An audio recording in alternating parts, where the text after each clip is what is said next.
ശിവപ്രസാദം ജ്യോതിഷത്തിലേക്ക് എല്ലാവർക്കും സ്വാഗതം. ഇന്ന് നമ്മളിവിടെ പറയാൻ പോകുന്നതെന്ന് വെച്ചാൽ, ഇന്ന് നമ്മളൊരു കഥയൊക്കെ ആയിട്ടാണ് വന്നിരിക്കുന്നത്. അതായത് ഇന്ന് നമ്മൾ പറയാൻ പോകുന്ന കഥയെന്ന് വെച്ചാൽ, നമ്മുടെ ഭഗവാൻ ശ്രീകൃഷ്ണൻ്റെ, അതായത് ശ്രീകൃഷ്ണ ഭഗവാന്റെ ജനനവുമായിട്ട് ബന്ധപ്പെട്ട ഒരു കഥയാണ് പറയുന്നത്. അതായത് ഭഗവാന്റെ ജനനവും ഭഗവാന്റെ ജനിക്കാനുണ്ടായ കാരണങ്ങളും ഒക്കെ ആണ് ഇന്നത്തെ വീഡിയോയിൽ പറയുന്നത്. ഇതൊക്കെ നമ്മൾ കുഞ്ഞുങ്ങളും മുതിർന്നവരും ഒക്കെ കേൾക്കുന്നത് മൂലം നമുക്ക് നല്ല സൽചിന്തകൾ വരാനും, അതുപോലെ നിങ്ങൾ എന്തെങ്കിലും ഒരു കാര്യം തുടങ്ങാൻ ആരംഭിക്കുകയാണെങ്കിൽ ഈ കഥയൊക്കെ കേട്ടിട്ട് ഇത് ആരംഭിക്കുകയാണെന്നുണ്ടെങ്കിൽ, അല്ലെങ്കിൽ നമ്മുടെ കഥ കേൾക്കണമെന്ന് തന്നെയല്ല പറയുന്നത്, നമ്മൾ ഭാഗവതത്തിലെ ഈ ഭാഗം ശ്രീകൃഷ്ണ അവതാര ഭാഗമൊക്കെ എടുത്തിട്ട് നമ്മൾ വായിച്ചതിന് ശേഷം ആ കാര്യത്തിന്, ഇപ്പം ജോലിയായാലും ഗൃഹം നിർമ്മിക്കാനാണെങ്കിലും എന്ത് കാര്യത്തിന് നമ്മൾ നല്ലൊരു കാര്യത്തിന് ഇറങ്ങുന്നുവോ ആ കാര്യം വളരെ വിജയകരമായിട്ട് സഫലമാകുന്നത് കാണാൻ സാധിക്കും. അപ്പോൾ എല്ലാവരും ആ ഭാഗവതത്തിൽ ഒക്കുന്നവരത് വായിക്കുക. ഈ കഥ നിങ്ങളെല്ലാവരും കേൾക്കുകയും വേണം. അപ്പം നമ്മൾ കഥ പറയാം. അതായത് ഇന്ന് പറയാൻ പോകുന്ന കഥയെന്ന് വെച്ചാൽ, അത് നമുക്കെല്ലാവർക്കും അറിയാമല്ലോ, ശ്രീകൃഷ്ണ ഭഗവാൻ എന്ന് പറയുന്നത് വസുദേവരുടെയും ദേവകി മാതാവിൻ്റെയും ദേവകിയുടെയും പുത്രനാണെന്ന് അറിയാം. അപ്പോൾ അവർ വളരെയധികം കഷ്ടതകൾ സഹിച്ച്, അതായത് കംസൻ്റെ കൊട്ടാരത്തിൽ നിന്ന് ദേവകി എന്ന് പറയുന്നത് നമ്മുടെ കംസ മഹാരാജാവിൻ്റെ അനുജത്തിയാണ്, അതായത് സഹോദരി. അപ്പോൾ ആ സഹോദരിയാണ്, അതായത് ദേവകിയുടെ ജ്യേഷ്ഠത്തി ആണ് രോഹിണിയെയും വിവാഹം കഴിച്ചത്, രണ്ടുപേരെയും വിവാഹം കഴിച്ചത് വസുദേവരാണ്. അപ്പം ആ വസുദേവർ ആദ്യ ഭാര്യയായ രോഹിണിയിൽ കുഞ്ഞുങ്ങളൊന്നും ഉണ്ടായിരുന്നില്ല. അതുകൊണ്ട് ആണ് ദേവകിയും വിവാഹം കഴിച്ചത്.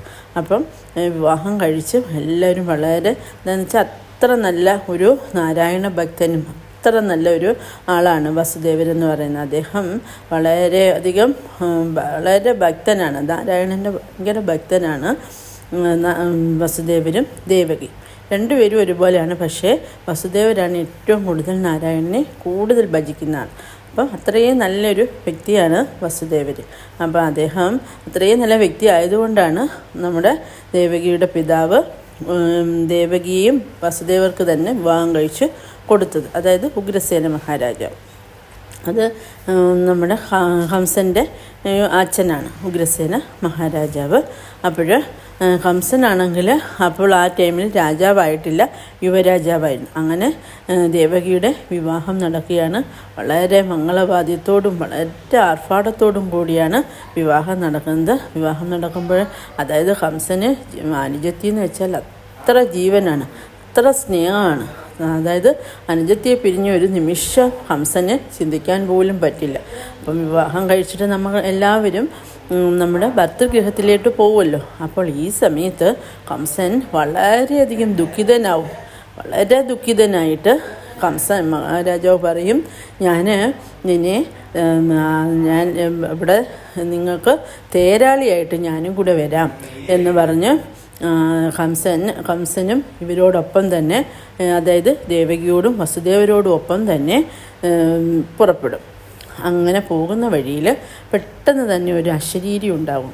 അശരീരിയിൽ പറയുന്നത് ഇതാണ്, അതായത് കംസൻ എന്ന് പറയുന്നത്, ഞാൻ കംസനെ പറ്റി വർണ്ണിച്ചില്ല. കംസൻ എന്ന് പറയുന്നത് വളരെ അധികം മനുഷ്യർക്കെല്ലാം വളരെയധികം കഷ്ടതകളൊക്കെ, അതായത് സഹോദരീ ജീവനാണ്. പക്ഷേ അതായത് മറ്റാളുകളോടൊക്കെ വളരെ നീചമായിട്ടാണ് അദ്ദേഹം പെരുമാറ്റവും. അതുപോലെ മറ്റുള്ളവർക്ക്, പാവപ്പെട്ട ആളുകളോടൊക്കെ വളരെ മോശമായിട്ട് അവരെയൊക്കെ ആക്രമിക്കുകയും അവരെയൊക്കെ സഹായിക്കാതിരിക്കുകയും, അതുപോലെ നാരായണ ഭക്തരെയൊക്കെ ഉപദ്രവിക്കുകയും ഒക്കെ ചെയ്യുന്ന ആളാണ് കംസൻ എന്ന് പറയുന്നത്. അപ്പോൾ കംസൻ്റെ ഈ പ്രവൃത്തി കാരണം ആളുകളൊക്കെ വളരെ വിഷമിച്ചിരിക്കുകയാണ്. പക്ഷേ രാജാവായിട്ടില്ല, അന്ന് യുവരാജാവാണ് കംസൻ. അപ്പോൾ ഇങ്ങനെ പോവുകയാണ്, ഇവർ രഥത്തിൽ ഇങ്ങനെ പോയിക്കൊണ്ടിരിക്കുകയാണ്. ആ സമയത്താണ് ഈ അശരീരി വരുന്നത്. അപ്പം എന്താണ് പറയുന്നതെന്നറിയാമോ? കംസ, നിൻ്റെ സഹോദരിയായ ദേവകിയിൽ ഞാൻ എട്ടാമത്തെ പുത്രനായിട്ട് വരും. അത് നിൻ്റെ എന്താവും? ഘാതകനാകും എന്ന് ആണ് അശരീരി വരുന്നത്.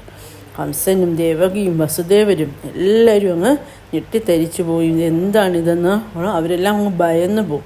പെട്ടെന്ന് തന്നെ കംസന് തൻ്റെ മനോനിലയൊക്കെ അങ്ങ് തെറ്റും. അതായത് ഹംസന് പിന്നെ എന്താ ചെയ്യുന്നതെന്ന് പോലും ഹംസന് തന്നെ അറിയാൻ പറ്റുന്നില്ല. കാര്യം പുള്ളിയുടെ മനോനിലയൊക്കെ തെറ്റി. അത്ര ജീവന തുല്യം സ്നേഹിച്ച് അതെന്ന് വെച്ചാൽ കണ്ണീരോടെയാണ് ആ തേരിലൊക്കെ ഇരിക്കുന്നത് കംസൻ. പക്ഷേ ഈ സമയത്ത്, അതായത് ഈ ഒരു വാർത്ത കേട്ടതിന് ശേഷം കംസൻ ആളാകെ മാറും. കാര്യം ആ സമയം തന്നെ തൻ്റെ സഹോദരിയാണ് ആ സ്ഥാനത്തിരിക്കുന്നതെന്ന് പോലും ചിന്തിക്കാതെ തന്നെ കംസൻ ആ വാളെടുത്ത് ദേവകിയെ വെട്ടിക്കൊലപ്പെടുത്താൻ തുടങ്ങിയാണ്. അപ്പോൾ വസുദേവർ കാല് പിടിച്ച് അപേക്ഷിക്കും, അല്ലയോ ഹംസ, എൻ്റെ ഭാര്യയെ ഉപദ്രവിക്കരുത്. കാര്യമെന്ന് വെച്ച് കഴിഞ്ഞാൽ ഇപ്പോൾ നിങ്ങളുടെ സഹോദരി മാത്രമല്ല എൻ്റെ ഭാര്യയും കൂടിയാണ്. അതുപോലെ തന്നെ സ്ത്രീകളെ ദ്രോഹിച്ചു കഴിഞ്ഞാൽ ഭയങ്കര ബ്രഹ്മഹത്യ പാപമാണ് നിനക്ക് വരാൻ പോകുന്നത്, ഒരിക്കലും അങ്ങനെ ചെയ്യരുതെന്നൊക്കെ ആദ്യം പറഞ്ഞ് മനസ്സിലാക്കാനൊക്കെ നോക്കി. പക്ഷേ അതൊന്നും കംസൻ കേട്ടില്ല. പിന്നെ അവസാനം പറയും, നിനക്ക് ദേവകിയെ എന്തിനു വേണ്ടിയാണ് കൊല്ലുന്നത്? ഞങ്ങൾക്കുണ്ടാകുന്ന കുഞ്ഞുങ്ങളെ, ഞാൻ അന്നേരം ജനിക്കുന്ന കുഞ്ഞുങ്ങളെ അപ്പം നിന്നെ ഏൽപ്പിച്ചുകൊള്ളാം, ഹംസനെ ഏൽപ്പിച്ചുകൊള്ളാം. അപ്പം പിന്നെ എന്തിനാണ് ദേവകിയെ വധിക്കേണ്ട കാര്യമില്ലല്ലോ എന്നും പറയും. എന്തായാലും ഭാഗ്യത്തിന് ആ വാക്ക് ഹംസൻ കേൾക്കും. അങ്ങനെ ദേവകിയും വസുദേവരെയും തിരിച്ച്, അതായത് വസുദേവരുടെ വീട്ടിൽ കൊണ്ടുപോവില്ല, പകരം കംസൻ്റെ ഗൃഹത്തിൽ തന്നെ തിരിച്ച്, അതായത് ആ കൊട്ടാരത്തിൽ തന്നെ തിരിച്ചു കൊണ്ടുവരികയും അവരെ അപ്പോഴും തന്നെ കാരാഗൃഹത്തിൽ അടയ്ക്കുകയും ചെയ്യും.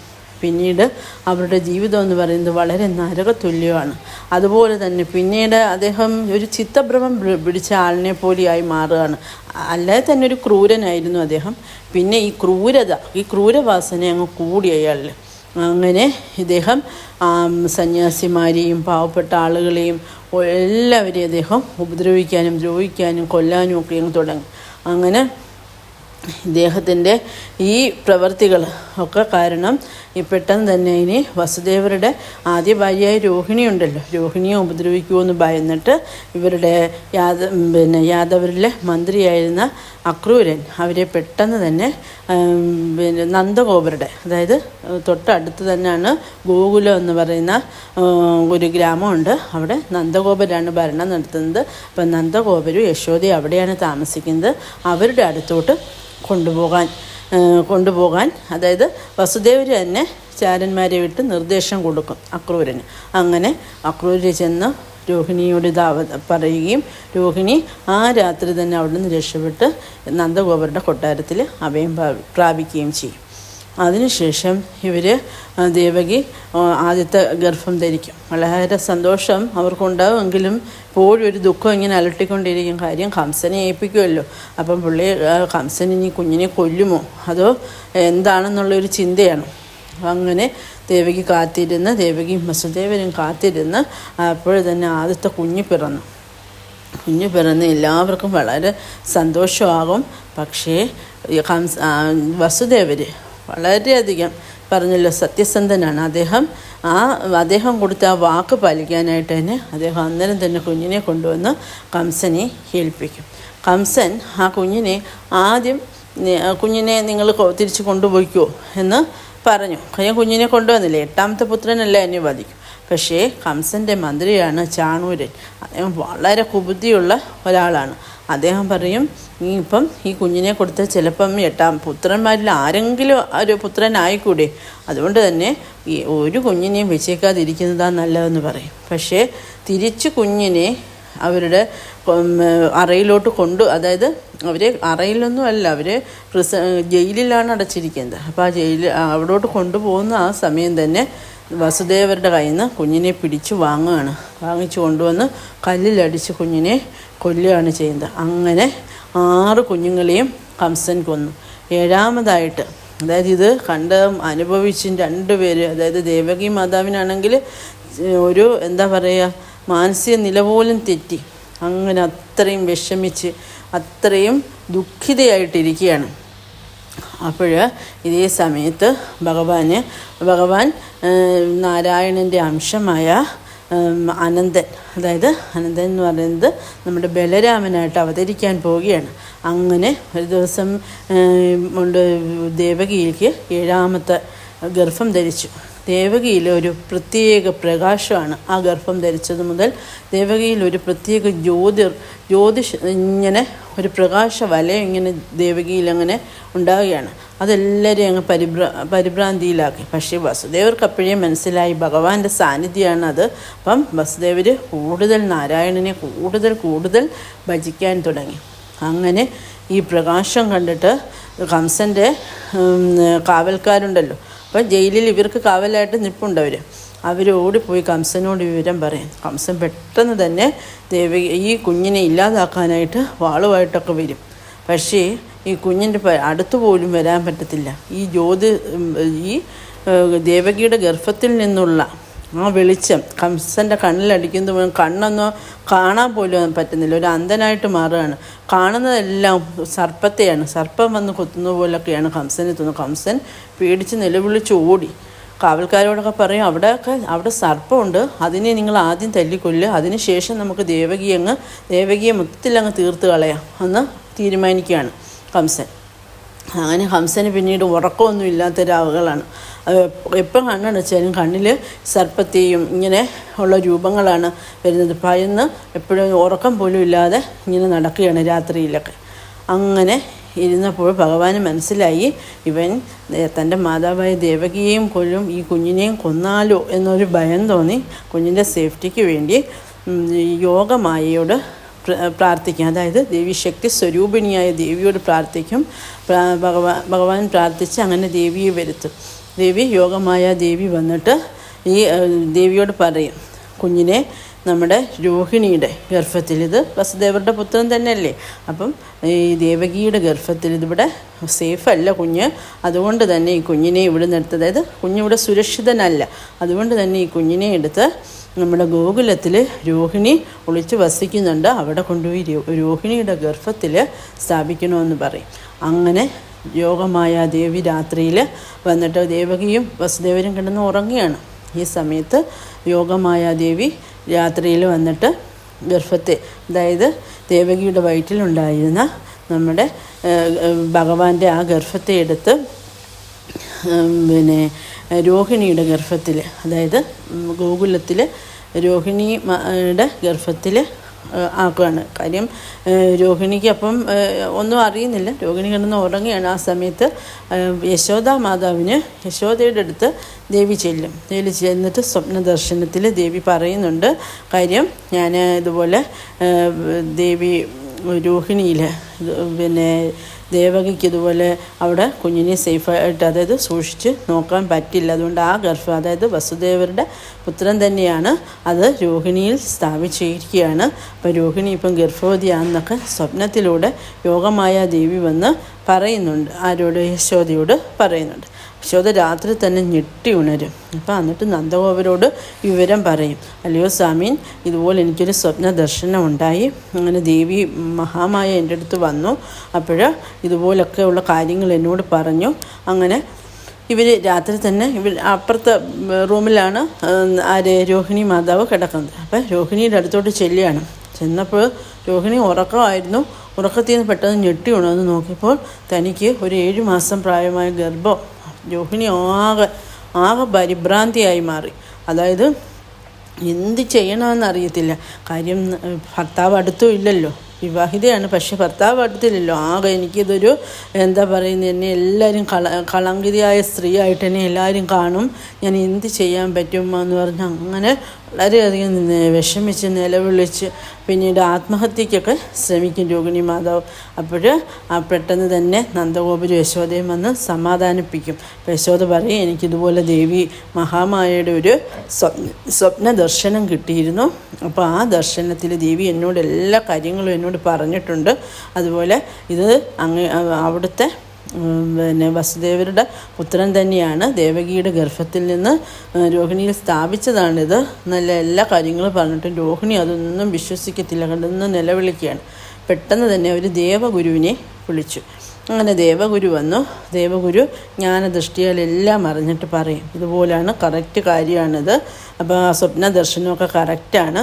അതുപോലെ തന്നെ യോഗമായ ദേവി പ്രത്യക്ഷപ്പെട്ടപ്പോൾ യശോദ മാതാവിനോടും പറയുന്നുണ്ട്, അവിടുന്ന് ഉടനെ തന്നെ ഒരു മാതാവാകും. യശോദയും ഒരു കുഞ്ഞില്ലാതെ വിഷമിച്ചങ്ങനെ ഇരിക്കുകയാണ്.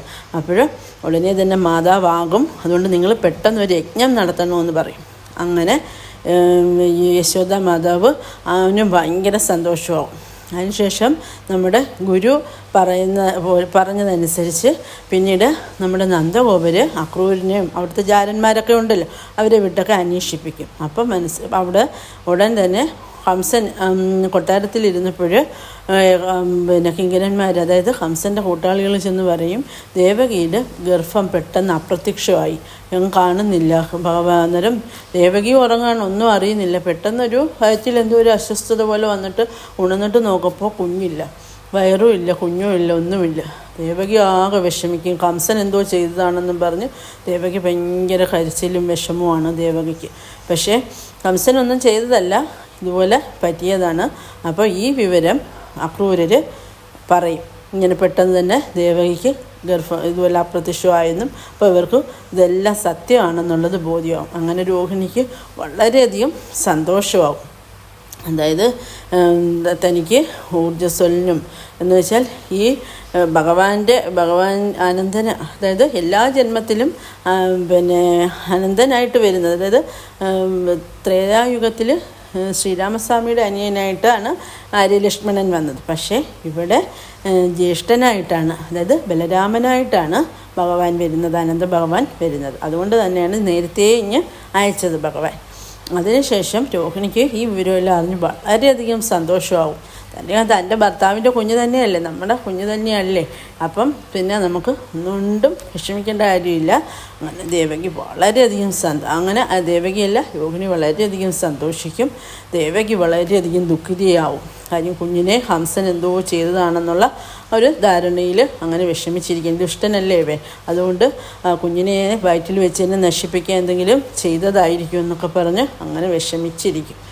അങ്ങനെ പിന്നീട് ആളുകൾക്ക് തന്നെ എട്ടാമത്തെ ജനങ്ങളെല്ലാം ഈ കംസൻ്റെ ഭരണത്തിൽ അത്ര അസംതൃപ്തിയാണ്. കാര്യം എല്ലാവരോടും ദ്രോഹവും പരുഷമായിട്ടുള്ള പെരുമാറ്റവും ക്രൂരതയൊക്കെയാണ് കംസൻ ചെയ്യുന്നത്. അതുകൊണ്ട് തന്നെ എല്ലാവർക്കും കംസനെ ഒരു വെറുപ്പാണ്.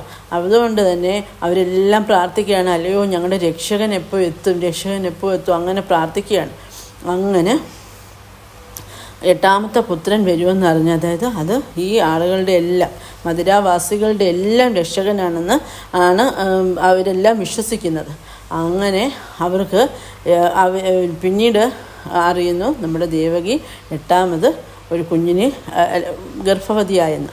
അങ്ങനെ ഗർഭവതിയായെന്നറിയുകയും എല്ലാവരും ഭയങ്കരമായിട്ട് സന്തോഷിക്കുകയാണ്. തങ്ങളുടെ ഭഗവാനാണ് അവിടെ ജനിക്കുന്നതെന്ന് എല്ലാവരും സന്തോഷിച്ചു. എല്ലാവരും പ്രാർത്ഥിക്കുകയാണ്, ഓം നമോ നാരായണായ, ഓം നമോ വാസുദേവായ, അങ്ങനെ ഉള്ള പ്രാർത്ഥനകളാൽ എല്ലാവരുടെയും ഗൃഹങ്ങളും മന്ദിരങ്ങളും ആശ്രമങ്ങളും എല്ലാം ഓം നമോ നാരായണായ മന്ത്രം കൊണ്ട് അങ്ങനെ നിറഞ്ഞിരിക്കുകയാണ്. എല്ലാവരും ഭഗവാന്റെ ആ വരവിന് വേണ്ടി, അതായത് ഭഗവാൻ ജനിക്കാറായി. അങ്ങനെ അഷ്ടമി രോഹിണി ദിവസം നമ്മുടെ ഭഗവാൻ അർദ്ധരാത്രിയിൽ നമ്മുടെ ഭഗവാൻ കണ്ണൻ ജനിക്കുകയാണ്. ഈ ലോകത്തിലേക്ക് ഭഗവാൻ ജനിക്കുകയാണ്.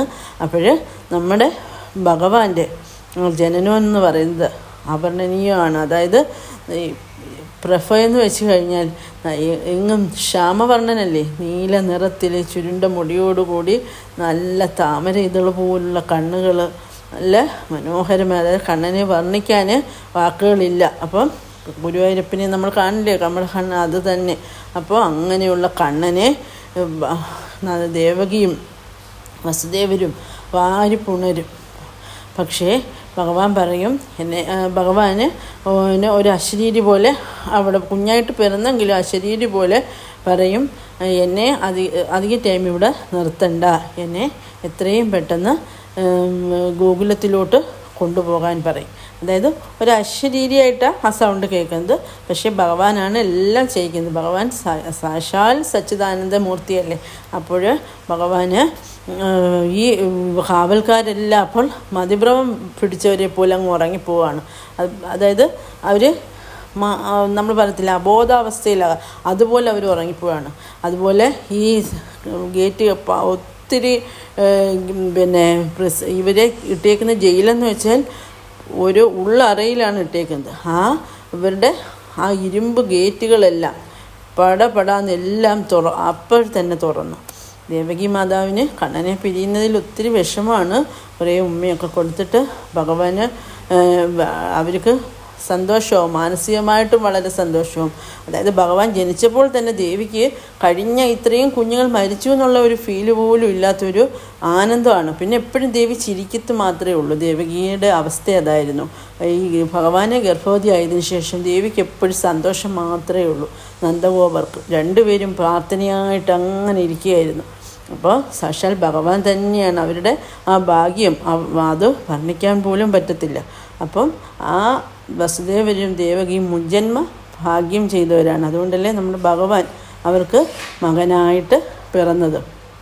അങ്ങനെയുള്ള ആ ഭഗവാനെ അവർ വസുദേവരങ്ങനെ, അതും ഭയങ്കര മഴയും ഇടിയും കാറ്റും ഒക്കെയാണ്. അപ്പം ആ മഴയത്താണ് ഭഗവാനെ ഇങ്ങനെ തലയിൽ വെച്ചുകൊണ്ട് വസുദേവർ പോവുകയാണ്. അപ്പോൾ നമ്മുടെ നദിയൊക്കെ, യമുനാ നദിയൊക്കെ കരകവിഞ്ഞൊഴുകയാണ്. ആ നദിക്കകത്തൂടൊക്കെ അതായത് പോവേണ്ട അവസ്ഥയാണ്. അതായത് ആ വെള്ളത്തിനകത്തൂടെ വെള്ളമൊക്കെ അപ്പോൾ വഴി മാറിക്കൊടുക്കുകയാണ്. ഭഗവാന് അനന്തൻ കുടയായിട്ട് വന്നിങ്ങനെ പിടിച്ചിരിക്കും. ഇതൊന്നും വസുദേവർ അറിയുന്നില്ല. പക്ഷേ അങ്ങനെയൊക്കെ അതായത് അത്ഭുതങ്ങൾ നടക്കുകയാണ്. ഭഗവാനല്ലേ ജനിച്ചിരിക്കുന്നത്. ഈ സമയം തന്നെ നമ്മുടെ രോഹിണി അതിനു മുന്നേ തന്നെ കുഞ്ഞിന് ജന്മം നൽകിയിരുന്നു. അതിനുശേഷം നമ്മുടെ യശോദ ഈ സമയം തന്നെയാണ് അവിടെ യോഗമായ ദേവിയെ ഗർഭിണിയായിരുന്നു യശോദ. അപ്പം യശോദയും അവിടെ കുഞ്ഞിന് ജന്മം നൽകി. ആ സമയത്ത് തന്നെയാണ് ശ്രീകൃഷ്ണ ഭഗവാനെയും കൊണ്ട് നന്ദഗോപുരവിടെ ചെല്ലുന്നത്. അപ്പോൾ ഈ യശോദ മാതാവ് ഇങ്ങനെ കണ്ണടച്ച് കിടക്കുകയാണ്. ഈ സമയത്താണ് കുഞ്ഞിനെയും കൊണ്ട് നന്ദഗോപര് അവിടെ ഇവരുടെ നന്ദഗോപരല്ല വസുദേവർ നന്ദഗോപരുടെ കൊട്ടാരത്തിൽ ചെല്ലുന്നത്. അവിടെ ചെന്ന് കണ്ണനെ അവിടെ കിടത്തിയിട്ട് യോഗമായ ദേവിയെ തിരിച്ചെടുത്തുകൊണ്ട് വരുന്നതാണ്. വന്ന് ദേവകിയുടെ അടുത്ത് കൊണ്ടുവന്ന് കിടത്തും. അപ്പോൾ കംസന് പിന്നെ ഇവിടെ കാവൽക്കാരെല്ലാം ഉണർന്ന് കംസനോട് പറയും, ഇതുപോലെ ദേവകി രാത്രി തന്നെ പ്രസവിച്ചിരുന്നു. അപ്പോൾ കുഞ്ഞിനെ കാണാനായിട്ട് കംസൻ വരികയാണ്. എന്തിനാണ്? ഈ കുഞ്ഞിനെയും കൊല്ലാൻ വേണ്ടി. അങ്ങനെ കുഞ്ഞിനെ കൊണ്ടുവന്ന് കാലിൽ ഇങ്ങനെ തൂക്കി പിടിച്ചിട്ട് തല നിലത്താണ് അടിക്കുന്നത്, പാറയിൽ. അപ്പോൾ അങ്ങനെ അടിക്കാൻ തുടങ്ങിയപ്പോൾ തന്നെ ദേവി അവൻ്റെ കയ്യിൽ നിന്ന് വഴുതി. ദേവിയല്ലേ അത് യോഗമായ ദേവി തന്നെയാണ് ആ ജനിച്ച കുഞ്ഞെന്ന് പറയുന്നത്. അപ്പോൾ അത് പെട്ടെന്ന് തന്നെ ഇവൻ്റെ കയ്യിൽ നിന്ന് വഴുതി അത് ദേവി പ്രത്യക്ഷപ്പെട്ടു. അവിടെ പ്രത്യക്ഷപ്പെട്ടതിന് ശേഷം പറയും, കംസ ഞാനല്ല, നിന്നെ കൊല്ലാനുള്ള ഘാതകൻ ജനിച്ചിട്ടുണ്ട്, നിൻ്റെ ഘാതകൻ ജനിച്ചിട്ടുണ്ട് എന്ന് മാത്രമേ ദേവി പറയത്തുള്ളൂ. പറഞ്ഞിട്ട് ദേവി അപ്രത്യക്ഷയാവുകയാണ് ചെയ്യുന്നത്. അപ്പം ഇങ്ങനെയാണ് ഭഗവാന്റെ ജനനം. അപ്പോൾ എല്ലാവരും ഈ കഥകളൊക്കെ കേൾക്കണം. കഥ കേട്ട് സപ്പോർട്ട് ചെയ്യണം. എല്ലാവർക്കും എല്ലാ അനുഗ്രഹങ്ങളും ഉണ്ടാകട്ടെ.